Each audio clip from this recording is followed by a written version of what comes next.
회사 코드는 1000번 사업장 들어오시면 되세요. 주식회사 배움전자라고 해서 되어져 있는 회사 들어오시면 되시고, 그리고 네 번째 파트에 있는 결산관리 시작을 해보도록 하겠습니다.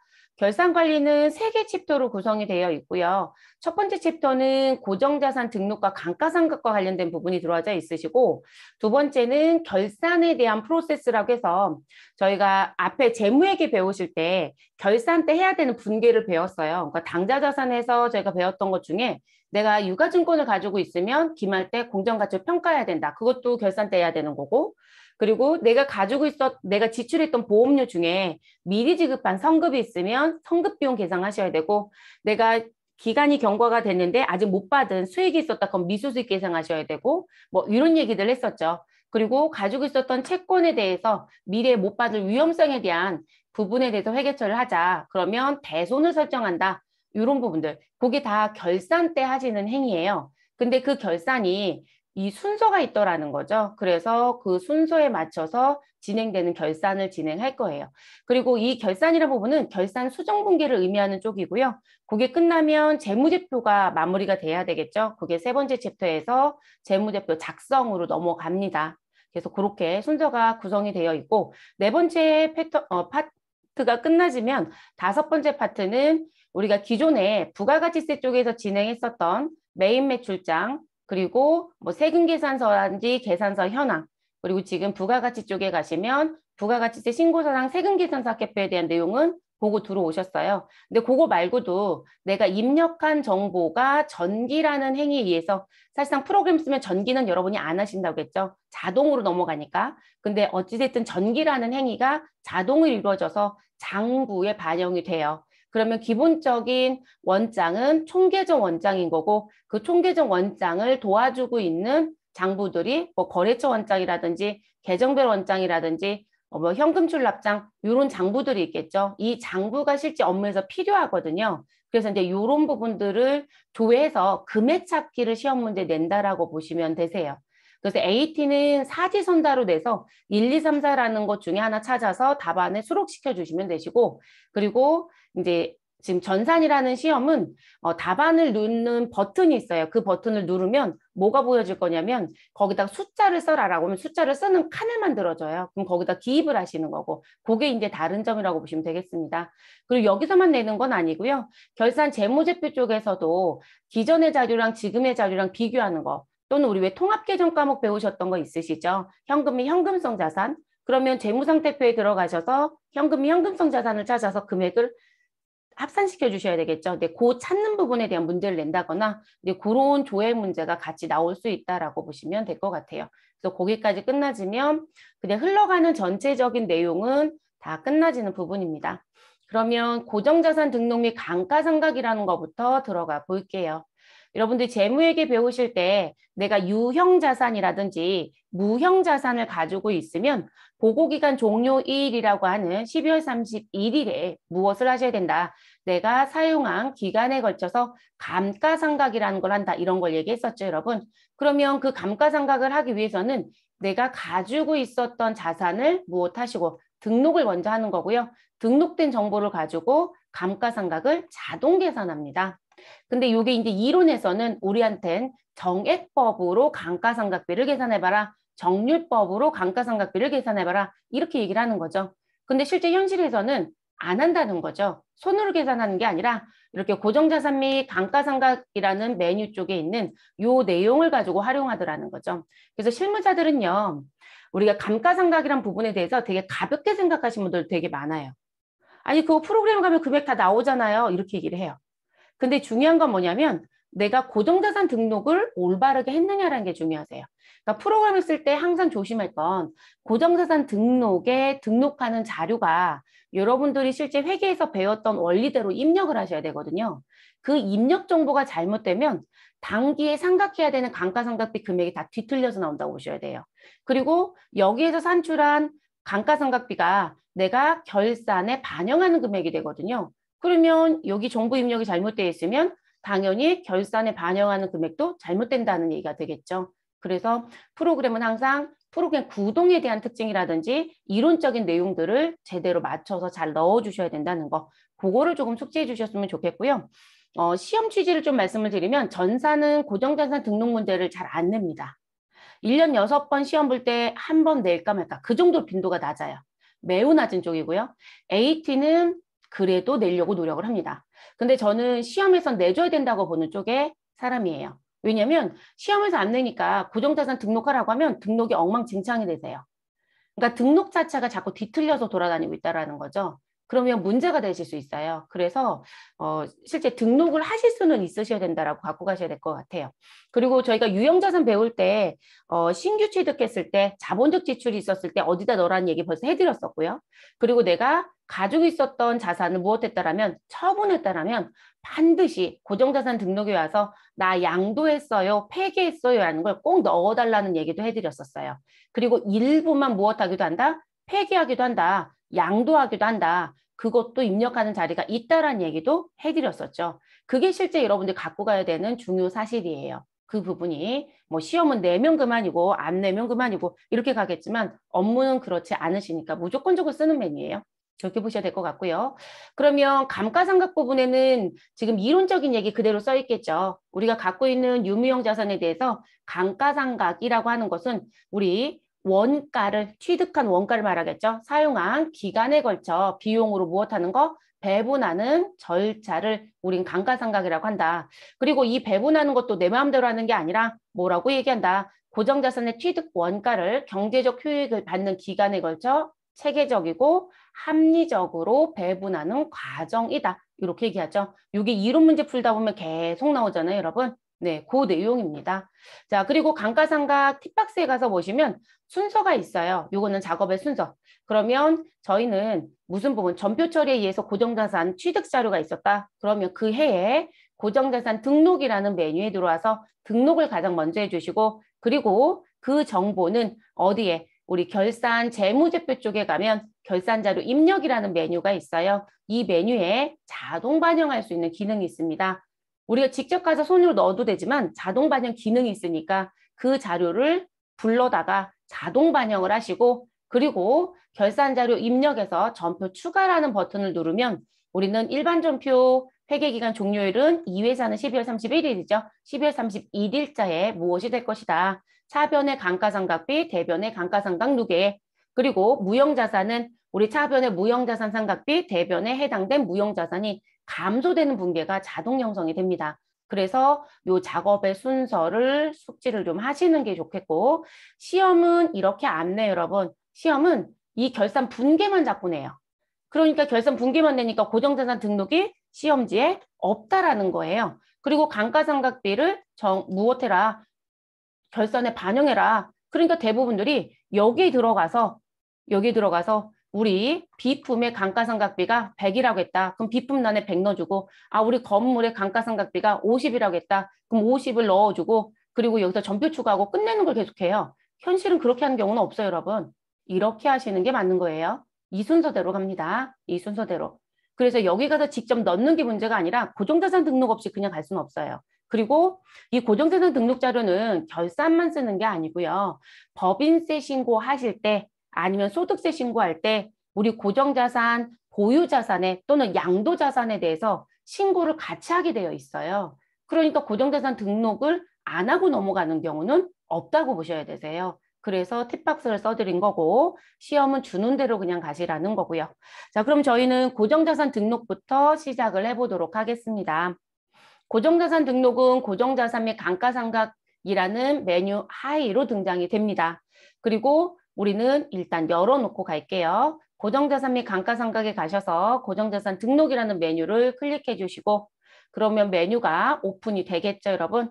그러면 메뉴는 크게 어떻게 구성이 되어 있을 거냐면 지금 기본 등록 사항이라는 탭하고 그리고 추가 등록 사항이라는 탭으로 구성되어 있다. 이렇게 보시면 될 것 같습니다. 기본 등록 사항이라고 하는 건 내 취득한 자산에 대해서 얼마 주고 샀고 그리고 내가 몇 년 동안 상각을 할 것이고 상각의 방법은 무슨 방법을 적용할 것이고 취득한 날짜는 언제이다 라는 부분을 입력하는 부분이라고 보시면 되세요. 그리고 나서 사용하는 과정 중에 나는 무엇하였다? 양도하거나 폐기한 게 있었다라면 우리는 18번과 19번 자리에 입력을 해주셔야 되는 부분. 근데 일부만 무엇하였다라면 폐기했다라면 추가 등록 사항 쪽에 가시면 자산 변동 처리 쪽에 가시면 무엇 할 수 있다. 우리 양도나 폐기 부분에 대해서 입력할 수 있다. 그러니까 추가 등록 사항에 지금 여기 화면 붙여드렸지만 요 양도나 폐기를 선택하는 경우는 일부 폐기예요. 일부 양도. 그랬을 때 쓰는 거고 나는 전부 다 폐기하였다. 전부 다 양도하였다. 라고 하시면 기본 등록 사항에서 정리해서 쓴다라고 보시면 되겠습니다. 자, 그러면 뒤에 이 필드 쪽에 내용이 들어져 있으신데, 자, 요 부분에 저희가 이제 몇 가지 표시를 좀 하고 갈게요. 우리가 이제 기본 등록상에 가면 기초가액이라는 게 있어요, 여러분. 이 기초가액이라고 하는 부분은 모든 회사가 프로그램을 1기 때부터 쓰지 않아요. 그러니까 프로그램을 쓰지 않다가 사용을 시작하는 경우들도 상당히 많거든요. 우리가 실질적으로 상장자들은 거의 대체적으로 회계 프로그램을 써요. 그리고 상장이 아닌 비상장 회사에서도 외감을 받는 회사들은 내부적인 관리가 필요하기 때문에 또 프로그램을 씁니다. 그러면 법인은 다 쓰느냐? 아니더라는 거죠. 법인 중에는 1인 대표로 움직이는 법인 회사도 상당히 많거든요. 그런 회사들 같은 경우는 회계 프로그램에 누가 입력을 해요? 왜냐면 1인 대표라고 하면 그 사람은 내부적인 관리도 하고 영업도 자기가 하고 돈 수금도 자기가 하고 돈 지출도 자기가 하는 거거든요. 그러다 보니까 이 사람은 회계 자료에 입력하는 것 자체가 너무 버거워요. 그러니까 대부분 누구한테 세무사나 회계사한테 다 기장 위탁을 시켜버리죠. 그럼 그분들은 프로그램을 안 쓰겠죠. 근데 회사가 점점 커지면 관리를 할 수 있는 사람들을 고용을 하더라는 거죠. 그리고 해서 프로그램 구입을 해요. 그럼 지금 저희 회사는 현재 몇 기인데 지금 보시면 뭐 주식회사 배움은 6기라고 되어 있잖아요. 현재 기수는 6기. 그러면 6기부터 프로그램을 썼다. 그럼 과거에 취득해서 갖고 있었던 자동차, 과거에 취득해서 갖고 있었던 비품. 그러면 우리가 전기 재무제표를 열어봤더니 우리는 자동차가 지금 1억 5천 있고 그에 대한 감가상각 누계액이 7천만 원이 있었다. 그러면 우리는 올해부터 프로그램을 시작을 했으니까 등록을 시작해야 되겠죠, 여러분. 그런 경우에 기초가액에 넣으시는 거예요. 그래서 이 기초가액이라고 하는 부분은 과거에 취득한 자산이 있는 경우에 얼마 주고 샀습니까? 라고 하는 취득가액을 무엇하는 것이다. 입력하는 부분. 그래서 과거 정보 넣으실 때 취득가액이에요. 그래도 그렇게 보셔야 되고 다만 여기서 이제 조심하셔야 되는 부분은 뭐냐면 우리가 유형자산이 있고 무형자산이 있는데요. 무형자산은 상각 방법을 무엇으로 가자? 우리는 간접법이 아니라 직접법으로 간다라고 했어요. 상각의 방법이 직접법. 자, 그러다 보니 직접법으로 상각을 하는 부분은 프로그램에도 그대로 그 부분이 들어가져 있거든요. 그래서 1번 기초가액에 무형자산의 취득 원가를 넣을 땐 직접법에 의해서 상각을 하기 때문에 여기에 취득 원가가 아니라 무슨 부분? 장부 금액을 넣어줘라 라고 얘기합니다. 정기분 재무제표에 기록되어 있는 금액, 그게 장부 금액이에요. 다른 말로 얘기하면 나는 상각하였다, 상각을 아직 안 하였다, 안 했다라고 하는 의미로 남겨져 있는 금액. 그래서 미상각, 잔액을 넣어주셔야 되세요. 이걸 실수하지 마실 것. 그러니까 대부분 무형자산 과거 거 등록하시라고 하면 유형자산처럼 자꾸 입력을 하시더라는 거죠. 그럼 삼각비가 모두 다 뒤틀려 버려요. 그래서 이건 조심하셔야 될 것 같고요. 시험의 출제 빈도가 높으면 실수를 조금 덜 하실 텐데 빈도가 별로 높지가 않아요. 대부분 유형자산을 더 많이 내고요. 무형자산을 다 안 내더라고요. 그래서 실수가 좀 있으신 것 같아요. 그래서 이 부분 기억을 하고 가신 게 좋겠습니다. 그래서 나온 부분. 뭐 정기만 상각 누계액이라고 하는 건 지금 6기잖아요. 5기까지 상각한 금액을 이 자리에 넣어주시면 돼요. 차곡차곡 쌓아놨던 금액. 그럼 유형자산은 재무상태표 본문에 표시가 되어 있을 것이고 무형자산은 안 보일 거예요. 주석을 참조하시면 되겠죠. 무형자산은 주석의 내용을 찾아보시면 되겠습니다. 그래서 그렇게 갖고 가시면 되시고요. 자, 그리고 이제 내려오셔서 또 하나 여러분 제가 아까 순서 얘기했을 때 뭐라고 말씀을 드렸냐면 우리가 고정자산이 있으면 등록을 먼저 하시고 그리고 자동결산이라고 할 결산자료 입력이라는 부분에 가서 우리는 자동으로 반영을 시킬 것이고 그리고 여기에서 무엇하겠다? 전표 추가라는 버튼을 눌러서 우리는 자동으로 감가상각비를 회계 처리하겠다라는 순서를 알려드렸어요. 그럼 여기서 자동 반영시킬 수 있는 부분을 고려해야 되는 사항이 하나가 있습니다. 무슨 부분이냐면 우리 회사는 지금 현재 도매업만 합니다. 라고 하시면 이 회사는 감가상각비가 모두 다 손익계산서에 무엇으로 들어갈 것이다. 판매비와 관리비. 근데 저희 회사는 도매도 하지만 제조도 합니다. 그럼 회사가 갖고 있었던 우리 유형이나 무형 자산이 판매비와 관리비로만 가는 게 아니라 제조, 원가로 가야 되는 부분도 있을 수 있겠죠. 그러면 그 부분을 반영할 때 반드시 구분해서 반영이 돼야 되잖아요. 자, 그것 때문에 만들어진 부분이 누구이다? 14번 경비구분입니다. 그런데 이 자동 반영이라는 부분을 하려면 제가 여기다 반영이라고 했는데 이거 분명히 자동이라고 제가 계속 강조하고 있죠. 자, 이 자동 반영을 하려면 이 자리가 공란이면 자동 반영이 안 돼요. 그러니까 반드시 등록하실 때 도매인지 제조로 가는 건지 구분해 주시고 여기에서 무엇을 경비구분 코드를 입력을 해야만 우리는 결산 자료 입력이라고 하는 메뉴에 이 감가상각비를 무엇할 수 있다? 반영할 수 있다라는 거예요. 그래서 이 자리 선택 안 하시면 반영이 안 됩니다. 자, 세무사랑을 쓰시든 스마트 A를 쓰시든 모두 다 동일합니다. 다만 스마트 A는 중간에 해야 되는 키가 하나 더 있어요. 그래서 그 키를 조작해야만 반영이 되고요. 지금 세무사랑은 이 경비구분만 정확하게 넣어주면 중간에 다른 키를 쓰지 않아도 곧바로 넘어갑니다. 그게 또 하나 다른 점이기도 하고요. 프로그램 구동에서는. 그래서 14번 경비구분도 실수하지 마셔라. 그래서 이 부분도 유의사항 중에 하나입니다. 뭐 다른 부분들은 어차피 이론 수업하면서 얘기했던 부분이고 그리고 뭐 특별하게 더 부연 설명할 부분은 없어요. 그리고 이제 여기 마지막 20번의 업종이 있는데요. 시험에서는 우리가 이 20번의 업종을 주는 출제자가 있고요. 아예 기록을 안 주는 출제자가 있어요.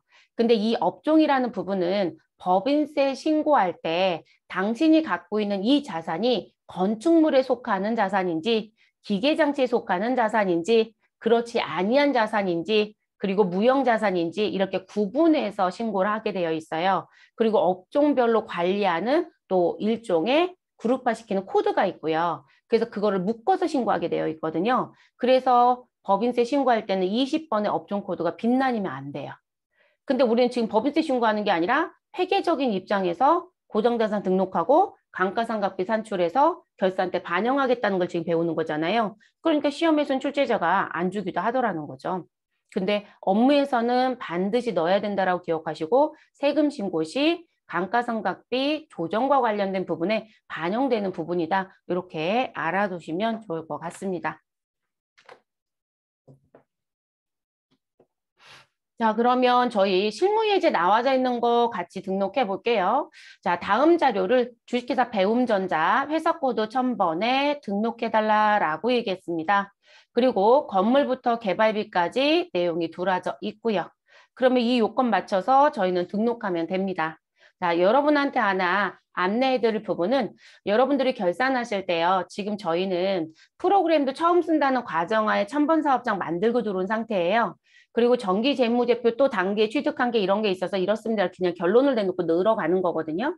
근데 업무를 하실 때는 반드시 어떻게 하셔야 되냐면 학계잔액 시산표에 기록되어 있는 정보가 있을 거예요. 그래서 학계잔액 시산표에 있는 고정자산의 금액이 있을 겁니다. 그러면 이 고정자산의 금액과 그리고 우리 고정자산 및 감가상각이란 부분에 가면 고정자산 관리대장이 있어요. 그래서 지금 회사가 사업을 계속하고 있고 그리고 현재 프로그램도 과거부터 쓰고 있었다라고 하신다라면 결산하실 때 습관적으로 우리는 무엇하자? 합계전략 시산표의 고정자산과 고정자산 관리 대장이라고 하는 부분의 내용과 무엇하신다? 비교하셔라. 그래서 특별한 변수가 없으면 무엇할 것이다? 같을 거예요, 여러분. 같다. 그래서 같다라고 하셔야 되고요. 근데 저희는 요 같다라는 부분에 같지 않은 일이 생겼어요 라는 경우가 있었다라면 자, 뭘 검토해 보셔야 되냐면 일단 여러분 토지는 상각을 안 하는 자산이에요. 그런데 토지가 고정자산 등록에 들어가서 고정자산 관리대장에 들어져 있다? 일단 담당자를 부르셔야 되겠죠. 왜 이렇게 있는지. 토지는 감가상각 못한다겠어요, 여러분? 못합니다. 회계이든 세법이든 절대로 하는 경우 없어요. 자, 그리고 우리 학계전액 시산표에 무슨 부분? 저희는 아직 사용을 하고 있지 않아요. 짓고 있습니다. 건설 중인 자산이요. 자, 건설 중인 자산은 감가상각 안 해요, 여러분. 그럼 이 부분도 우리 무엇 되기 전까지는, 완성이 되기 전까지는, 완료가 되기 전까지는 고정자산 등록엔 등록된 정보로 들어와서는 안 되겠죠. 자, 그리고 유형자산이나 무형자산 중에 우리 현재요 사용을 안 하고 있어요 라고 하는 부분이 들어올 수 있는 부분. 자, 우리 미술품이 유형자산이 있을 수 있다 없다? 있다라고 했어요, 여러분. 자, 미술품은 계정 과목 뭐로 쓰는지는 알아서 확인하실 거. 이건 회사마다 조금 다르게 쓸 수 있어요. 저는 보편적으로 비품을 써서 비품이라고 이론 수업할 때 알려드린 적이 있지만 모든 회사가 다 비품이라고 얘기하지 않을 수도 있기 때문에 근데 미술품은 감가상각 안 하거든요. 그러면 이 부분도 안 하는 자산으로 관리를 하겠죠. 그래서 이것도 확인해 보시고 자 그리고 우리 무형자산의 개발비는 계속 쌓이고 있지만 우린 실제 무슨 보면 시제품이 나와서 시장에 출시가 아직 안 됐다. 아직도 개발 중이다. 우리 금년도 12월이면 완료가 될 것 같다. 그리고 시장에 제품이 출시가 돼서 이제 판매가 이루어질 것이다. 그럼 여러분 사용이 되져야 상각을 한단 말이에요. 그러면 그 개발비는 계속 재무상태표에 무엇만 했을 것이다. 쌓아놓기만 했겠죠. 상각은 시작하지 못해요. 자, 이런 부분의 검토는 여러분의 몫이에요. 그러니까 시험이 왜 쉽냐면 다 밥상을 차려줬잖아요. 그럼 여러분 뭐만 하시면 돼요? 말 그대로 드시기만 하면 되는 거죠. 드신다는 의미가 등록하시고 반영하고 분기 추계하시면 되는 거거든요. 근데 실제 현실은 이거부터 시작이에요. 근데 이게 제일 중요한 부분이세요. 그러니까 결산하실 때 제일 먼저 하실 건 내가 갖고 있는 자산이 등록이 다 되어 있느냐라는 걸 검토하는 게 1번이에요. 다 등록이 되어 있다? 그럼 고정자산 등록을 다시 할 이유가 없죠, 여러분. 그의 감가상각비만 체크하셔서 결산에 반영하시면 되는 거거든요. 그래서 이 부분이 제일 중요한 부분으로 기억을 하시면 되겠습니다. 시험은 요것 때문에 뭐라고 하냐면 다른 건 신경 쓰지 말아라. 내가 준 것만 있다고 하겠다. 이렇게 시험 문제를 내버려요. 그러니까 내가 건물 얼마, 기계장치 얼마 이렇게 줬는데 이상하다. 합산을 열어봤더니 촬영 운반고도 있고 비품도 있는데 그건 안 하겠다는 거예요. 시험은 딱 두 가지만 체크하고 그거로 맞았으면 3점, 맞았으면 4점 이렇게 주고 끝내겠다는 얘기예요. 그래서 시험은 전제를 깔아주고 가는 거고 업무는 본인들이 확인을 좀 하셔야 되는 부분입니다. 그래서 말씀을 드렸어요. 자, 그러면 저희는 프로그램 선택해서 들어가서 등록을 시작을 해보도록 할게요. 자, 메뉴는 아까 열어놨고요. 그러면 자산계정 과목에 가시면 건물부터 시작해서 순차적으로 입력을 합니다. 그러면 이 자리에서 코드돔 F2번 눌러주시면 되겠죠. 자, 세무사랑은 말풍선의 무늬이고 그리고 스마트 A는 돋보기 모양처럼 생겨져 있었죠. 자, 그럼 이 계정 과목 쪽에서 건물이라고 입력을 하시면 건물이 검색이 되겠죠. 나는 코드 번호 알아요 라고 하시면 직접 치고 들어오시면 되고요. 자, 자산 코드명 자리에 코드를 입력합니다. 자, 우리 코드는 101번이라고 드렸어요. 그러면 101번이라고 넣어줍니다. 자, 자산 코드와 자산의 명이라고 하는 부분은 관리적인 측면 때문에 부여해서 관리하는 부분이에요. 꼭 101번을 써야 되고 꼭 501번을 써야 되고 이런 규정은 없습니다. 자, 그리고 이 자산의 이름은 지금 본사 건물이라고 합니다. 자, 회사가 건물을 지어서 가지고 있으면 건물의 이름이 있죠, 여러분. 그걸 직접 넣어주시면 되겠습니다. 자, 취득 연월일은 2019년도 10월 13일입니다. 과거에 샀네요, 여러분. 자, 과거에 취득했으니까 우리는 과거의 취득 원가를 어디에 넣는다? 기초가액에 넣는다. 그리고 2020년 12월 31일까지 감가상각한 금액은 정기말 상각 누객이란 자리에 넣어줍니다. 그리고 우린 건물이나 구축물에 대해서는 어떤 상각을 하는지 회사에서 결정을 하겠죠, 여러분. 회계에서는 이렇게 얘기했죠. 체계적이고 합리적인 방법으로 결정하세요 라고 얘기했어요. 근데 제가 수업 중 이렇게 말씀드렸을 거예요. 우리는 체계적이고 합리적인 방법을 우리가 결정해야 되지만 사실상 누구를 따라가고 있는 게 실정이다. 법인세에서 정해준 방법을 따라가고 있는 게 실정이다. 그래서 내가 법인세 신고를 할 때 상각의 방법을 내가 선택해서 무엇 할 수 있다? 신고할 수 있다. 다만 내가 신고를 안 했다라면 세법에서 뭐라고 얘기한다? 무신고한 경우에는 건축물은 정액법으로 상각하시고 건축물을 제외한 이외의 유형자산은 정률법으로 적용해라라는 규정이 있어요. 자, 그랬더니 여러분 본사 건물을 입력하고 저희 들어왔어요. 근데 삼각방법 저희가 선택한 적 있어요? 없어요? 없어요. 근데 정액법이 자동으로 나오죠, 여러분? 자, 여기가 정액법이 자동으로 나오는 이유가 뭐냐면 지금 제가 말로 설명드렸던 거 무슨지 아시죠? 무슨 부분? 법인세에서 뭐라고 했어요, 여러분? 너가 삼각방법을 별도로 선택해서 신고하지 않는다라면 그냥 무신고로 보겠다. 아, 그거에 대해서 우리한테 가산세가 붙거나 하지 않아요. 그럼 무신고이면 무엇으로 간다? 본사 건물이나, 아니, 본사가 중요한 게 아니라 건물이나 구축물은 정액법으로 생각하고 이외 자산, 유형 자산은 정률법으로 간다. 다만 광업을 하는 회사는 무엇으로? 생산량 비례법을 가야 된다는 법의 규정이 있어요. 그러다 보니까 프로그램에서 여러분이 누구를 선택하고 건물을 선택하고 우리 코드에 이름을 넣고 들어오시고 취득 연월을 입력하면 무조건 누가 뜨고 있다? 우리 무신고시 방법이 기본 세팅값으로 되어 있다고요. 이해되셨어요? 근데 저희는 이거 정액법으로 안 하고 정률법 하겠대요. 그럼 바꿔주셔야 되겠죠? 이해되셨나요? 그래서 회사가 선택한 방법으로 바꿔주시면 되시고 기본은 정액법으로 되어 있다는 거. 자, 저희는 정액법으로 갈 거예요. 삼각방법 정액법을 드렸으니까 변경은 필요하지 않습니다. 자, 기초가액은 취득가액 4,500만 원 넣어주시면 되고요. 정기말 상각 누계액은 25만 원이 있었네요. 자, 25만 원 넣어주시면 되겠습니다. 자, 우리 무엇에 대해서? 건물에 대해서 당기에 자본적 지출이 있다 없다? 없어요, 여러분. 4번 난은 당기에 신규로 취득했을 때 그리고 자본적 지출이 있었을 때 입력하는 자리가 4번 난입니다. 4번 난. 그러니까 이론 수업 때부터 했었던 얘기를 쭉 가지고 오셔서 여기다 그대로 쓰시면 될 것 같습니다. 그리고 높아심 얘기합니다. 지금 아래쪽에 갔더니 정기말 자본적 지출에 누계가 있고 당기에 자본적 지출에 누계가 있다. 지출액이 자리가 있다. 이거는 여러분들이 불법 행위했을 때 쓰는 난이에요. 그러니까 내가 회계처를 제대로 했고 법을 위배한 적이 없다라면 이 자리는 아예 손대지 않습니다. 그러니까 대부분들이 다른 칸들을 설명을 안 드린 이유가 뭐냐면 그 부분은 본인들이 행위가 잘못됐을 때 무슨 부분? 아니 얘 그거 건물로 회계 처리했어야 되는데 너 왜 수선비로 처리했어? 1,500만 원을. 그러면 그게 뒤에 가서 적발이 된 거예요. 그러면 뭐라고 얘기한다? 그거 자본적 지출을 너가 무엇으로? 수선비로 처리했네. 그럼 비용 처리한 거니까 그거 페널티 줄게. 이렇게 갈 거거든요. 그런 부분들을 넣는 자리가 7번이에요. 그러니까 정상적인 회계 처리하신 분들은 절대로 이런 자리 손대지 않습니다. 그래서 회계 쪽에서는 이쪽 문제를 아예 안 내는 거예요. 이거는 세법하고 비교해서 나오는 자리예요. 그래서 저희가 정상적으로 움직였다라면 1번 자리, 2번 자리, 그리고 4번 자리, 그리고 여기 상각의 방법, 그리고 내려와서 무슨 부분? 내용 연수, 이런 부분만 쓰는 거예요. 회계에서 배우는 자리. 그 자리가 실제 제대로 했다라면 그 자리만 씁니다. 다른 자리는 아예 쓰지 않습니다. 자, 그러면 저희는 내려옵니다. 엔터 쳐서 내려와 주시면 되시고요.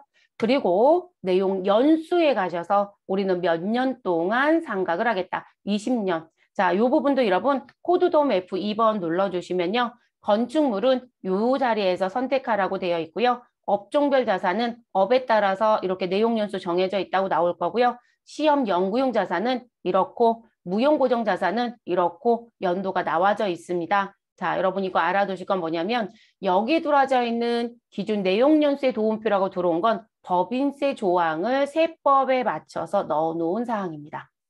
그러니까 회계 입장이 아닌 거죠. 회계는 내용 연수는 내가 몇 년 동안 사용할 것 같아요 라는 걸 내가 추정하는 거라겠죠.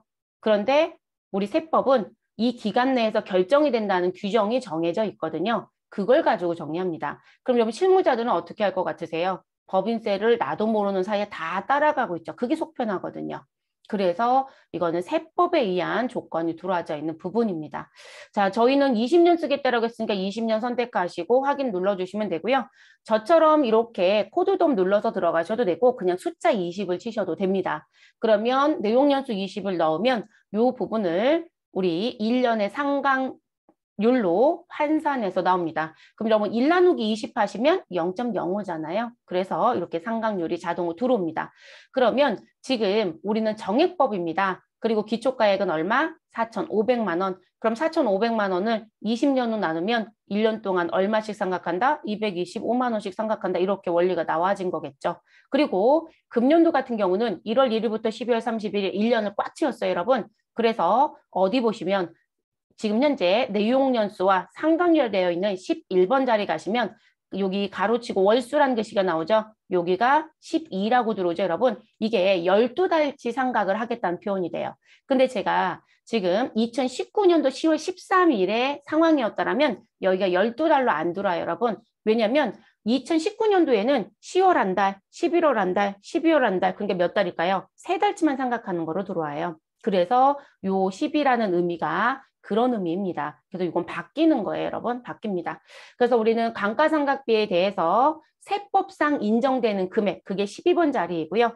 회계 처리 대상으로 들어가는 금액이 13번 자리입니다. 그런데 우리가 이걸 임의로 손을 대지 않는다라면 대부분 세법에서 인정되고 있는 금액을 그대로 결산서에 반영합니다. 그래서 회사 계상에 대부분 손 안 댄다고 보시면 돼요. 아, 근데 나는 회계 처리하는 금액을 지금 225만 원이라고 나왔는데 200만 원 바꾸고 싶다. 그러면 사용자 수정키를 눌러서 자, 이 자리 금액을 200으로 고쳐보세요, 여러분. 그러면 입력이 되죠? 자, 수정할 수 있다, 없다? 있다. 근데 현실은 한다, 안 한다? 안 해요. 네, 이거는 여러분들 추후에 난 세무 1급이나 TAT 1급을 시험을 보겠다. 그럼 거기서는 이거를 밥 먹듯이 낼 겁니다. 매일 고쳐요. 근데 그래서 여러분 제가 왜 실무 얘기를 해드냐면 실무자들 그 문제 보시면 다들 얘기를 해요. 아니 저걸 누가 고쳐요? 라고 얘기를 해요. 근데 법인세 입장의 시험은 법인 조정을 시키고 싶은 거예요. 지금 현재 인정되는 금액이 225만 원인데 너가 회계처리를 200만 원만 하면 25만 원이 남겨진 부분에 대해서 세무조정을 어떻게 할 거니? 이걸 물어봐야 되거든요. 또는 금액을 늘리는 사람도 있어요. 그러니까 그거를 물어보고 싶으니까 여기를 계속 조작하는 걸 내는 거고 현실에 계신 분들은 절대로 본인들이 조작 안 해요, 여러분. 안 하고 싶다고 합니다. 그냥 나온 금액 그대로 무엇하고 싶다? 그대로 가겠다라고 할 거예요. 다만 여기를 손을 대는 분들이 있다면 우리 회사의 현재 이익이 너무 작더라. 그래서 비용을 줄이고 싶은 거예요. 그런 분들은 손대는 분들이 있을 거예요. 그건 이제 내부적인 결정을 하시겠죠. 그건 또 다른 생각을 해보셔야 될 거고요. 그래서 대부분 보편적으로는 동일하게 갑니다. 손대지 마시라는 얘기예요. 자, 그리고 경비구분은 이 건물은 현재 어디? 저희는 800번대라고 써드렸지만 여러분들이 이 자산이 결정이 되면 이 자산이 사무실에서 쓰는 건지 공장에서 쓰는 건지 반드시 확인하셔서 경비 구분을 선택해 주시면 되겠습니다. 시험은 지금처럼 다 써줄 겁니다. 그럼 우리는 800번대 경비. 그럼 몇 번에 있어요? 6번. 자, 그렇게 돌아주시면 되시고요. 그리고 다른 사항들은 해당 사항이 없으니 넘어갑니다. 그리고 여러분, 제가 아까 여기서 숫자 20을 진 게 아니라 무슨 부분? 코드돔 F2번에서 20번을 선택했잖아요. 그러면 요 밑에 업종 자리에 업종 코드가 자동 반영이 됩니다. 근데 지금 여기 업종의 코드 02번 선택하라고 또 드렸죠. 그래서 요 자리에 가셔서 코드돔 F2번 누르시면 이렇게 나와져 있고요. 그리고 요 부분의 코드는 아까 내용연수 법인세법에 의해서 들어와져 있는 탑재이다라고 했었잖아요. 그 부분 선택을 하고 누르시면 여기 자동 반영이 돼요. 같이 움직인다는 얘기입니다. 그래서 자동 반영된 경우는 더 손대실 필요는 없어요. 자, 그럼 본사 건물 지금 정리했네요. 그래서 금년도 상각비는 225만 원이 됩니다. 이게 회계 처리를 하고자 하는 부분의 대상 금액으로 가는 자리예요. 근데 수정할 수 있다 없다? 있다. 수정은 무슨 키 누르셔라? 사용자 수정키. 자, 우리 기계장치 가겠습니다. 자산 계정 과목 쪽에 가셔서 기계장치 206번이니까 206번을 눌러주세요. 됐을까요, 여러분? 네, 요 부분 여러분들은 안 돌아져 있을 거고요. 돌아져 있으신 분들은 무엇 하시면 되시고 지금 이렇게 체크하시고 삭제를 해주시면 되고요. 그래서 지금 실질적으로 없으실 거예요. 없는 게 정상입니다. 그래서 체크하시고 삭제해 주시면 되시고 있는 분들은 혹시 이게 아마 수업할 때 제가 보여드리는 것 때문에 했을 거예요. 자, 기계장치는 코드번호 201번의 앞줄기. 그럼 201 넣어주시고요. 이름은 앞줄기라고 넣어주시면 되겠습니다. 취득 연월일은 2021년도 7월 1일 금년도에 샀네 여러분. 그쵸? 그러면 기초가액에 취득원가를 넣는 게 아니라 몇 번 자리까지 내려온다? 4번 자리까지 내려온다. 그래서 당기준 취득이라고 하는 4번 자리에 당기의 취득원가 3,650만 원을 입력하시면 되겠습니다. 됐을까요, 여러분? 그리고 삼각방법은 정률법이니까 저는 그대로 넘어왔던 거고요. 자, 그리고 내려와서요. 내용연수는 몇 년을 가겠다? 8년. 그러면 숫자 8을 넣어주시면 되겠습니다. 그러니까 이렇게 입력해도 문제가 되지 않는다는 거예요. 그러면 지금 감가상각 대상으로 들어오는 상각의 범위 금액은 571만 2,250원. 저희는 이거 그대로 회계 처리할 거라서 13번 자리는 수정하지 않겠습니다. 자, 그리고 이 기계는 공장에서 쓰는 부분이기 때문에 우리는 몇 번, 500번대 제조로 입력해서 제조 원가로 회계 처리하겠습니다. 그러면 1번 선택해 주시면 되고요. 경비 코드 자리는 되셨어요, 여러분? 그리고 내려옵니다. 자, 내려오셔서 업종의 코드는 몇 번을 넣어주셔라. 여러분, 지금 저희는 그냥 아예 업종 코드 13번 드렸죠? 코드 덤 F2번 눌러주시면 여기 나와 있는 번호 중에 제조업은 몇 번, 여기 13번이라고 되어 있는 거 보이시나요? 이 번호 선택해 달라는 얘기. 그러면 선택하시고 그대로 선택 버튼 눌러주시면 13이 들어옵니다. 또는 안다라면 숫자 13을 눌러주시면 되겠습니다. 그래서 그렇게 넣어주시면 되시고요. 됐을까요? 자, 그 다음 넘어갈게요. 차량 운반구가 있네요, 여러분. 그러면 저희는 상단에 자산 계정 과목에 가셔서 208번 차량 운반구 선택해 주시고요. 자, 코드 번호는 301번입니다. 자, 301번 넣어주시고요. 그리고 자산의 이름은 포터라고 합니다. 자, 시험의 관점인 수험서이기 때문에 저는 그냥 포터라고 드렸어요, 여러분. 자, 실제 업무하러 가시면 이름에 포터만 치지 않습니다. 여러분, 회사가 배송용으로 쓰는 포터가 15대가 있다. 그럼 이렇게 포터 하나라고 넣어놓으면 지금 여기 자동차 포터만 15개가 들어올 거예요. 근데 도대체 포터라는 이름 하나 넣으면 다 포터 이렇게 뜰 거잖아요. 알 수가 없어요. 그래서 여러분 업무하실 땐 이 포터 뒤에 차량 번호 끝자리들을 대부분 입력해요. 아, 우리는 차량 번호가 01 나의 1, 2, 3, 4 했다. 과거 차량 번호 넣을게요, 여러분. 요즘에 신번호는 이런 구조가 아니죠. 또 바뀌었죠, 여러분? 네, 01 나의 그냥 1, 2, 3, 4였다. 라고 하면 이렇게 번호를 넣어주신 게 좋습니다. 업무는 차량 번호를 기재해서 관리를 대체적으로 합니다. 그래서 자동차 이름만 넣는 거 하지 마셔라. 자, 그래서 그렇게 넣어주시면 되고 취득 연월일은 무엇으로 가시자? 2020년도 1월 20일입니다. 자, 그리고 우리 지금 현재 금액은 얼마라고 되어 있어요, 여러분? 500만 원이요? 네, 500만 원 기초가액에 넣어주시고요. 그리고 감가상각 누계액은 얼마 넣어주셔라? 100만 원 넣어줍니다. 자, 정률법에서 저희는 삼각방법 손대지 않고 들어왔습니다. 자, 그대로 내려오시고 내용 연수는 몇 년에 걸쳐 삼각하겠다? 5년. 그러면 5년 넣어주시면 되겠습니다. 자, 이 포터는 지금 보았더니 어느 부서에서 생산부서에서 사용한대요. 그래서 우리 경비구분은 몇 번 쓰자? 500번. 그러면 1번 500번대로 바꿔주시고 자, 그리고 업종의 코드는 몇 번 드렸다? 01번. 그럼 숫자 01 눌러주시면 차량 및 운반구라는 글씨가 들어오죠. 네, 그래서 이렇게 등록해 주시면 됩니다. 자, 그 다음 거 가볼게요. 다시 자산 코드 자리 마우스로 클릭해 주시고 코드 번호 302번. 자, 그리고 이름은 K5라고 했으니까 저는 그냥 K5만 넣고 말게요, 여러분. 네, 그래서 K5 넣어주시면 되시고요. 자, 그리고 엔터. 자, 취득은 언제 했다? 2021년도 7월 8일에 했다. 자, 그런데 여러분, 지금 K5는 상각의 방법이 정률법이 아니라 정액법이에요, 여러분. 내용 연수는 5년이라고 되어 있고요. 자, 하단에 당구장 표시에 갔더니 이렇게 써 있네요. 차량 운반구 K5는 업무용 승용차에 해당하여 5년간 정액법에 의한 강제상각 규정을 적용하겠다라고 되어 있습니다. 자, 제가 아까 법인세 규정을 대부분 따라가면서 쓰고 있다. 시험은 준 대로 그냥 갑니다라고 말씀을 드렸고, 자, 그래서 우리가 건축물은 정액법을 쓰고 있고 대체적으로 건축물이 아닌 이외 자산은 정률 상각을 대부분 해요. 그런데 이 자동차에 문제점이 생겼어요. 우리 부가가치세 지금 진도가 나가고 있는 상태죠, 여러분. 거기서 뭐 배우셨어요? 비영업용 소형 승용차. 자, 그게 법인세에서 뭐라고 부른다? 업무용 자동차.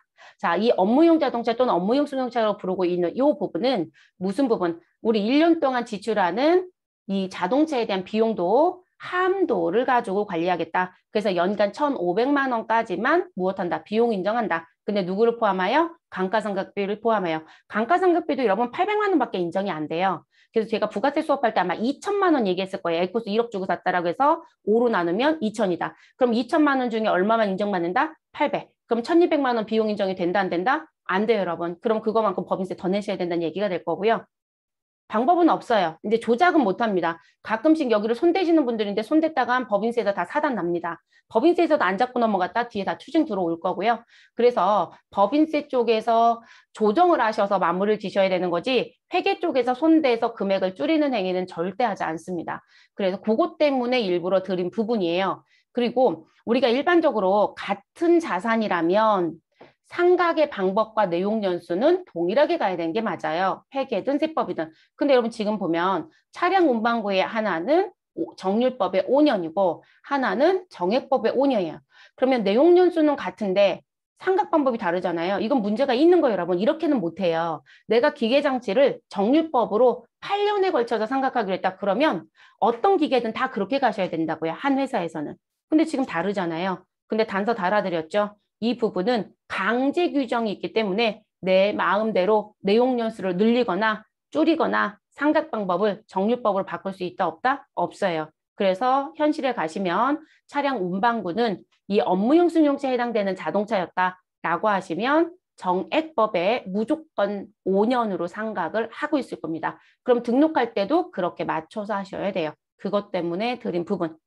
시험은 주는 대로 갑니다. 의심하지 마세요. 시험은 5년짜리도 내고 8년짜리도 내고 정률법도 내고 정액법도 내고 다 내고 있어요.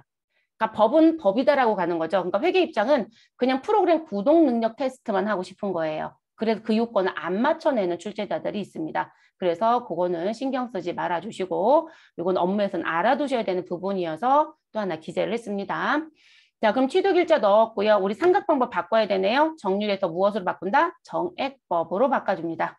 자, 그리고 금년도에 신규로 취득을 했으니 우리는 기초가액에 입력하지 않고요. 내려와서 단기중 취득 4번 란에 얼마 넣어주시면 된다. 3,600, 아유 죄송해요 여러분. 3,382만 원. 그래서 3,382만 원 넣어주시면 되겠습니다. 그리고 이렇게 업무용 승용차라고 하는 건 부가가치세법상 비영업용 소형 승용차예요. 그러면 매입세공제 받을 수 있다 없다? 없다. 그래서 여러분 회계 처리하실 때 자동차를 취득하는 과정 중에 들어갔던 부대비용과 그리고 그 부분과 관련된 부가세 모두 다 차량 운반구 처리했을 거예요, 여러분. 그 금액을 모두 다 포함해서 여기다 넣어주셔야 되겠죠. 그래서 이 자리에 넣어주시고요. 자, 그리고 이제 내려옵니다. 내려와서 내용연수 몇 년? 5년입니다. 그리고 이 자동차는 영업부에서 타고 있고요. 800번대 코드를 써주시면 되겠네요. 그러면 6번에 있죠. 그리고 업종의 코드는 몇 번 쓰자? 01번 쓰자. 그래서 차량 및 운반구. 그래서 지금 포터와 K5가 다른 이유가 그런 이유입니다. 포터는 우리 비영업용 소형 승용차에 해당하지 않습니다. 네, 그리고 업무용 승용차라고 부르지도 않고요. 그래서 지금 다르게 가고 있다. 자, 그 다음 넘어갈게요. 자, 그 다음은 비품이네요, 여러분. 212번이 비품 코드니까요. 저희는 212번 직접 넣고 들어올게요. 자, 비품은 지금 현재 냉, 난방기, 컴퓨터, 온풍기 3개가 있습니다. 그러면 401번이라고 넣어주시고요. 자, 그리고 우리는 냉, 난방기라고 이름을 넣어주시면 되겠습니다. 자, 취득일자는 2019년도 6월 20일. 자, 그리고 우리 지금 현재 정률법으로 생각하니까 삼각방법은 수정하지 마시고 내려오세요. 자, 기초가액 들어가겠습니다. 200만 원이고요. 감가상각 노계액은 40만 원이 있습니다. 자, 내용연수는 5년이라고 했으니 내려오셔서 5년 넣어주시면 되겠고 자, 그리고 현재 이 냉난방기는 생산부에서 쓰고 있다라고 기재해드렸네요. 그러면 500번대 1번 선택해 주시면 되겠습니다. 자, 업종의 코드는 몇 번을 쓰자? 제조업 13번을 쓰자. 그래서 13번 선택하시고 마무리. 자, 우리 다시 왼쪽에 자산 코드 자리에 가시고요. 코드 번호 402번 넣어주시면 되겠습니다. 그리고 컴퓨터라고 넣어주시면 되시고 취득 연월일은 2021년도 4월 10일입니다. 그리고 지금 현재 금년도에 샀기 때문에 여러분 우리는 4번 자리 단기중 취득 자리에 갑니다. 단기중 취득 자리에 가시고 금액 얼마 넣어주시면 될까요? 우리 500만 원 넣어주시면 되겠습니다. 됐을까요? 그리고 내려와서 내용연수 몇 년? 5년. 우리 삼각방법 정률법에서 제가 더 이상 얘기 안 하는 거고요. 자, 지금 관리하고 있는 부서 또는 사용하는 부서는 관리부라고 되어 있네요, 여러분. 그럼 저희는 800번대 판관비를 선택해 주시고 업종의 코드는 13번 제조업을 선택합니다. 자, 다시 자산 코드 자리 가시고요. 403번이라고 선택해 주시면 되시고 그리고 온풍기라고 넣어줍니다. 자, 취득 일자는 2021년도 4월 21일. 자, 그리고 기초가액은 해당 사항이 없죠, 여러분. 우리 내려와서 4번 자리 단기중 취득이 들어가야 되겠죠. 2021년도 취득. 금액은 얼마? 300만 원 넣어주시면 되겠습니다. 그리고 쭉 내려오세요, 여러분. 내려오셔서 내용연수 5년 넣어주시고요. 이 온풍기도 현재 어디서 사용한다? 관리부서가 관리부라고 되어 있으니까 우리는 800번대 6번 선택하시면 되겠습니다. 그리고 업종 코드는 13번.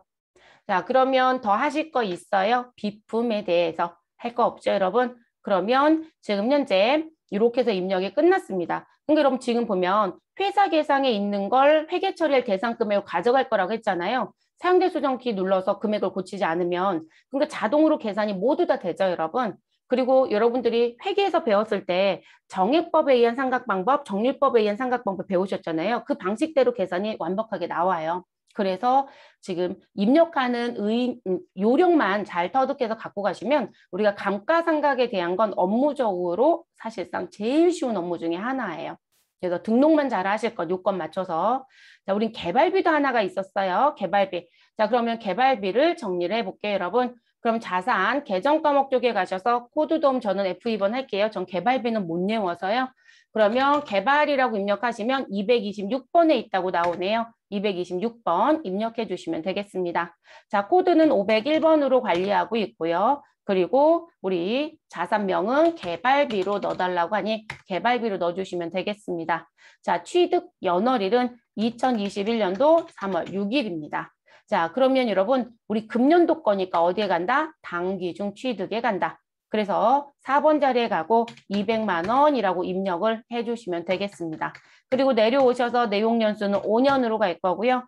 그리고 영업부에서 쓰는 부분이어서 우리는 800번대 판관비 처리할 거고 그리고 내려오셔서 업종의 코드는 63번 코드로 무형고정자산으로 선택을 합니다. 됐을까요? 그럼 이렇게 해서 끝. 이건 신규 취득이에요, 여러분. 그럼 저희는 이렇게 하나 넣어볼게요. 이건 넣었다가 그냥 곧바로 지울게요. 개발비를 하나 더 넣어보는데 뭘 넣어보냐면 저는 언제 취득했다고 할 거냐면 2020년 1월 10일부터 사용 시작한 개발비가 있다고 할게요. 그래서 지금 현재 취득 일자는 이 날짜로 넣어주시면 되시고 그리고 지금 현재 개발비가 장부의 금액을 확인해 보니 장부 금액 확인해 보니 얼마가 남겨져 있다라고 하냐면 400만 원이 남겨져 있다라고 얘기를 하더래요. 400만 원 이렇게 얘기를 합니다. 자, 그리고 주석을 확인해 보니 이 개발비와 관련된 부분에 감가상각 누계액은 얼마가 있더라. 무형자산 상각 누계액이겠죠. 100만 원이 있다라고 얘기를 하더랍니다. 그럼 개발비는 얼마 주고 샀다가 될까요, 여러분? 취득 원가는 얼마이었다? 500만 원이었다. 샀다는 표현은 그렇겠죠. 본인들이 개발하는 과정 중에 들어간 돈. 그래서 500이다 이렇게 되는 거죠. 그럼 지금 현재 우리가 개발비는 정액법에 5년 상각하기로 했으니까 요건이 똑같다고 얘기를 해볼게요. 근데 이 부분을 입력하라고 드렸더니 여기 와서 입력을 하시는데 여러분 우리 502번 넣을게요. 그리고 자산의 이름은 똑같이 개발이라고 넣을게요. 자, 취득의 일자는 2020년도 1월 10일이라고 넣고요. 자, 그리고 이 자리에 과거에 샀으니까 우린 기초가액에 이렇게 넣더라는 거죠. 500만 원 주고 샀어. 정기만 상각누계 얼마 있다? 100만 원이 있네. 이렇게 넣고 내용 연수는 몇 년이다? 5년이라고 넣고 자, 그리고 우리는 800번대 있는 6번 그대로 쓸 거고요. 업종의 코드는 63번이다. 이렇게 하고 갔더라는 거예요. 근데 여러분 지금 보시면 내용 연수 5년 내에 걸쳐서 감가상각을 하기로 했어요. 그러면 저희가 지금 취득 원가 500만 원짜리면 500 나누기 5 하시면 사실상 1년에 100만 원씩 감가상각하는 거 아닌가요? 그래서 전년도에 1월에 취득을 했다라고 제가 날짜를 드렸으니까 이때부터 사용을 했다라는 얘기로 봐주시면 되겠죠. 그래서 1년치 상각비 100만 원이 빠져서 장부에 남겨져 있는 미상각 잔액이 400이에요. 근데 이걸 유형자산처럼 지금 넣어버리시면 지금 상각하는 대상 금액이 얼마라고 여기 인식하냐면 10번 자리 금액 보시면 600으로 인식을 해요. 그러니까 우리는 실제 상각 대상 금액이 600이 아니라 얼마였어요? 500을 가지고 5년에 걸쳐서 상각할 거잖아요. 이해되셨어요? 그래서 직접 법으로 상각하는 자산에 대해서는 지금 현재 과거에 취득한 자산을 입력할 땐 기초가액에 넣는 이 금액은 장부에 남겨져 있는 미상각 잔액을 넣으셔야 돼요. 미상각 잔액. 그럼 제가 재무상태표를 열었을 때 장부 금액 제가 아까 얼마라고 가정드렸어요? 400이요. 그러면 이 자리를 400으로 고칩니다. 그러면 뭐라고 얘기한다? 아, 얘는 지금 상각을 100만 원 했고 남겨져 있는 가치가 지금 상각하지 않은 금액이 400이니 지금 상각의 대상 금액은 얼마이다? 500만 원이구나. 그리고 나는 몇 년에 걸쳐서? 5년에 걸쳐서. 그러니까 500만 원 곱하기 0.2 하면 100만 원의 상각비가 나오는 원리가 돼요. 이걸 조심하시라는 거예요. 그래서 대부분들이 자꾸 유형자산하고 무형자산의 등록 방법이 같다라고 자꾸 생각을 하시더라는 거죠. 우리 처리 방법이 달랐잖아요. 유형자산은 간접법으로 회계 처리를 했고 무형자산은 직접법으로 회계 처리를 했어요. 그래서 그 부분에 영향을 받는 게 과거에 취득한 무형자산의 기초가액 입력금액이에요. 이걸 조심하시라는 거. 자, 그럼 저희는 지금 개발비 하나 추가로 입력했던 건 지울게요, 여러분. 데이터 체크해 주시고요. 상단에 삭제 버튼 누르셔서 삭제해 주시면 되겠습니다. 됐을까요? 그래서 지금 우리는 200만 기록하시고 마무리하시면 되는 부분. 자, 그럼 여기까지 이제 등록이 모두 다 끝났다라면 뭐 예지 따라하기 부분은 등록했을 때 이 자리에 들어온 금액으로 우리는 회계 처리할 거니까 이 금액이 맞게 등장했는지 확인해봐라 라고 이제 드렸으니까 여러분들은 그냥 확인해 보시면 되겠고요. 저희는 그 다음 단계로 넘어가 볼게요, 여러분. 자, 그래서 이제 미상각분 감가상각으로 이제 넘어갈 건데 이거 넘어가기 전에 저희가 여기 이렇게 등록을 하면 어디에 결산에 자료에 자동 반영해서 감가상각비를 손쉽게 회계 처리할 수 있다라고 했어요. 그게 정말 가능한지 보여드릴게요. 자, 결산 재무제표라는 쪽에 가시고 결산 자료 입력이라는 메뉴에 갑니다. 그리고 우리는 12월 31일자로 결산을 할 거니까 우리 여기 기간에는 12월을 들어갈 거라서 시작은 1월, 끝은 12월. 근데 여러분 엔터를 치면 자동으로 들어옵니다. 또는 여러분 직접 1월, 12월을 넣어도 됩니다. 자, 그럼 넣고 들어오시고 상단에 F7 감가상각이라고 하는 아이콘 보여요, 여러분? 자, 요거를 눌러주세요. 그러면 지금 건물은 225만 원, 기계장치는 571만 2,250원 쭉 금액 들어와요, 안 들어와요? 들어와 있죠, 여러분? 됐어요. 그래서 이렇게 들어온 부분, 그리고 요거를 여러분 누르지 마세요, 지금. 뒤에 가서 다시 하실 거니까 요 결산 반영을 누르면 우리 어느 부분에 여기 결산 반영 금액에 이렇게 금액이 쫙 뿌려지고요. 그리고 여기 전표 추가를 누르면 일반 전표에 차변에 누구, 대변에 누구 자동으로 나온다고요. 이해되셨어요? 근데 아까 경비코드 입력 안 해놓으면 이거 아예 따라 들어오지 않아요, 여러분. 그래서 경비코드 입력하는 거 꼭 잊어버리지 마세요. 그래서 조심하셔야 되는 부분. 그러니까 실질적으로 우리가 손으로 계산해서 감가상각을 하는 경우는 현실에서는 없어요, 여러분. 그러니까 입력의 금액들이 맞는지 내가 요건을 맞춰 제대로 넣는지 이게 더 중요했던 거예요. 프로그램을 사용하실 때는. 그래서 실무자들이 감가상각을 되게 쉽게 생각하는 게 입력만 하면 자동으로 나오니까. 그래서 그런 부분이에요. 그래서 상당히 가볍게 생각하는 분들이 있지만 내가 입력할 때 실수가 많아지면 또는 실수가 있었다라면 그대로 결산이 뒤틀려 버리는 거죠. 조심하셔야 되는 부분 중에 하나입니다.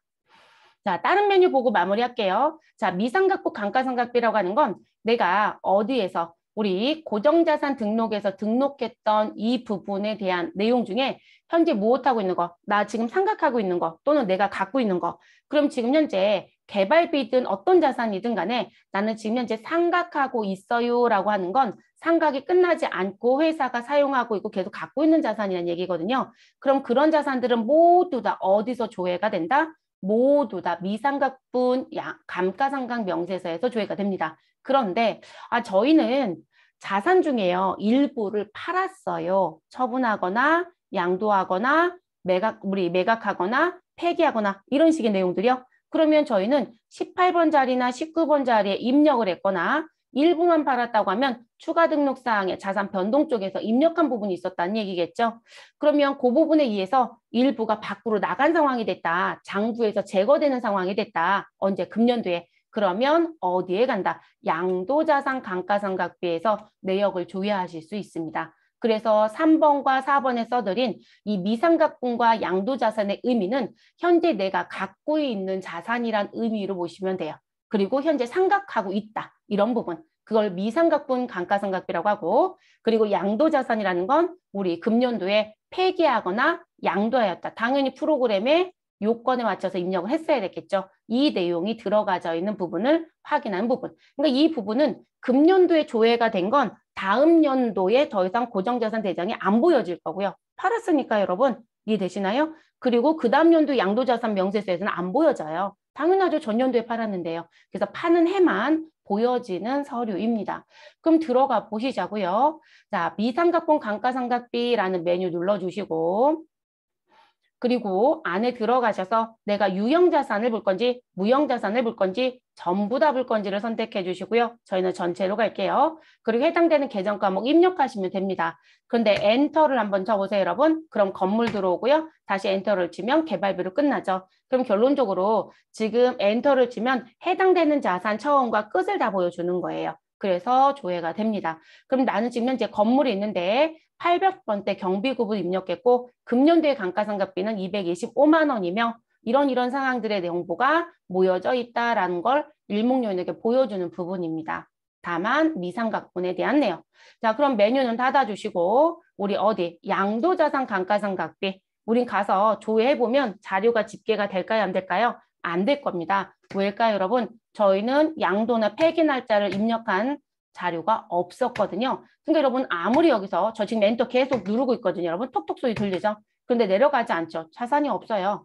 네, 내역이 있어야 조회가 되는 거죠. 내역이 없으면 조회 자체가 안 되는 거죠. 그래서 용도를 기억하시면 되겠습니다. 이거 어디 제출하냐고 물어보시는데 제출 안 해요, 여러분. 네, 우리가 외부에 보여주는 제출은 우리가 실질적으로 고정자산관리대장으로 보여주는 경우가 대부분이고요. 그리고 법인세는 이거 말고 법인세 조정 서류가 따로 있어요, 여러분. 네, 그래서 그 서류에 고정자산에 등록한 정보가 반영이 돼서 그 조정서에서 조정을 해서 법인세 신고서에 첨부해서 제출하는 거예요. 그래서 다른 서류가 따로 있습니다.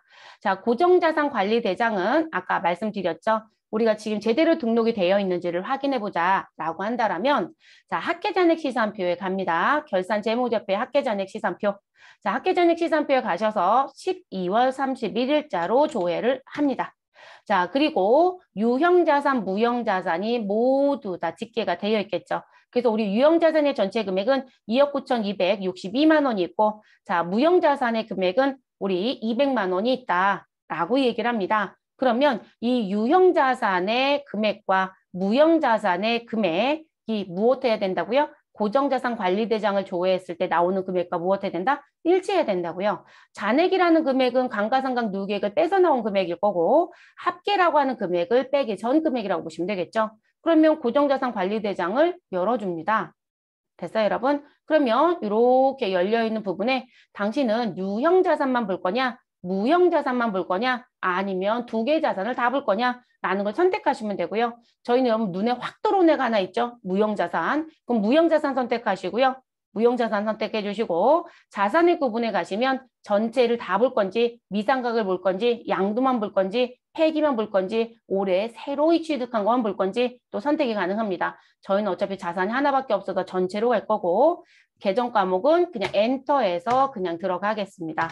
자, 엔터에서 들어갔더니 아, 계정 과목 개발비가 있고 이렇게 등록된 정보가 있다고 들어오네요. 그러면 여러분은 합계잔액 시산표라는 부분을 펼쳐 놓으시고 제가 아까 반드시 확인해 보시라고 했으니 확인을 해야 되겠죠. 그래서 내용을 봤더니 자, 지금 현재 무형자산의 합계 금액은 얼마가 있고 200만 원이 있고 라고 나와집니다. 자, 이 자리에 금액 보시면 되는 거죠. 그러면 지금 현재 우리는 자산의 합계가 얼마가 있다. 단기 증가가 얼마 있고 기말이 얼마 있고 이렇게 쭉 나오는 부분이 있잖아요. 요거 가지고 맞춰보시라는 거예요. 다만 지금 무형자산 같은 경우는 올해 처음 취득했을 때에는 지금 현재 무슨 부분 200만 원이 그대로 200만 원 보여지죠. 근데 그 다음부터는 지금 학계잔액 시산표에 보여지는 금액은 미상각 잔액만 계속 보여지겠죠, 여러분? 그러면 여러분들이 누구랑 맞춰보셔야 될까요? 올해 신규로 취득한 게 없었다. 그러면 지금 무형자산 같은 경우는 무형자산의 합계이든 잔액이든 동일할 거란 말이에요. 그 금액은 우리 고정자산관리대장에 미상각 잔액과 무엇하는지 일치하는지 맞춰보시면 되겠죠. 이해되셨을까요? 근데 올해 같은 경우는 200만 원 주고 이제 우리는 아직 전표 처리가 안 끝났어요, 여러분. 전표 처리가 끝나면 우리는 33만 3,333원이 회계 처리가 될 거거든요. 그러면 장부의 금액은 얼마로 바뀐다? 166만 6,667원으로 바뀔 거거든요. 그러니까 제가 다음 연도가 되면 여기 금액이 166만 6,667원으로 바뀌어 있을 거예요. 제가 결산하기 전에 차이가 있는지를 확인하고 차이가 있다면 내가 등록상에 빠진 게 있는지 입력이 빠진 게 있는지 확인하라고 했잖아요. 그러니까 지금 금년도 같은 경우는 얘가 신규 취득이에요, 여러분. 그러면 누구랑 맞춰봤어야 됐을까요? 여기 기말잔액 200으로 맞춰보고 시작해야죠.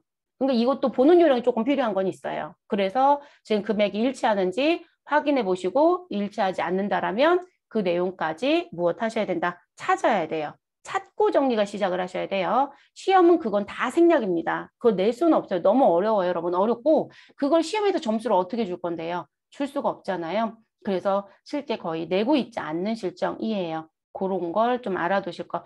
그리고 결산이 완료가 되면 그때 고정대상 관리대장 들어오면 그때는 요 금액 딱 맞아져요, 여러분. 얘는 아예 눈에 들어오죠. 네, 눈에 들어옵니다. 그래서 전 눈에 띄는 거로 좀 보여드리고 싶어서 지금 보여드렸던 부분이고요.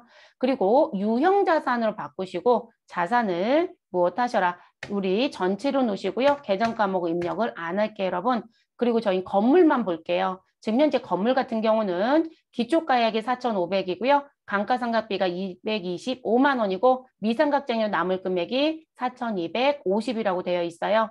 그럼 지금 건물 같은 경우에 현재 결산에 반영은 안 한 상태예요. 결산 전편 처리 안 했죠, 여러분? 그러니까 미상각잔액으로 맞춰보시면 안 되겠죠? 우린 무슨 부분? 자, 기말잔액이라고 했던 금액. 자, 기말잔액 금액 얼마 있어요? 4,500이네, 여러분. 그럼 지금 여기 4,500이라고 했던 자산액계 금액 4,500이 우리 어디에 유형자산의 건물의 금액에 잔액의 금액과 일치한다, 일치하지 않는다? 일치한다는 거 확인되셨죠? 이런 식으로 다 맞추시라는 거예요. 됐을까요? 그리고 회사에 가보시면 계정 과목은 하나인데 그 계정 과목 안에 우리 자산의 목록이 많다 적다? 많아요, 여러분. 네, 상당히 많을 겁니다. 특히나 제조업은 기계가 몇백 개를 갖고 있는 데들도 많아요. 그래서 내용들 관리를 요거 가지고 합니다. 고정대상 관리대장 이거 보시면 되는데 엑셀에서 작업하는 회사도 있더라고요. 구태여 엑셀까지 써야 되나 싶은데 뭐 회사 방침상을 우리가 뜯어고칠 수는 없으니까요. 그래서 이 고정대상 관리대장 계속적으로 관리를 해야 되는 부분. 시험은 현재 출제하고 있는 건 ERP밖에 없습니다. ERP가 조회 문제를 내요. 네, 조회 문제를 내고 있고. 그래서 그런 내용들 상황을 파악할 수 있는 서류입니다. 됐어요? 그래서 그렇게 진행. 자, 잠깐 쉬시고 그 다음 순서로 넘어가 볼게요.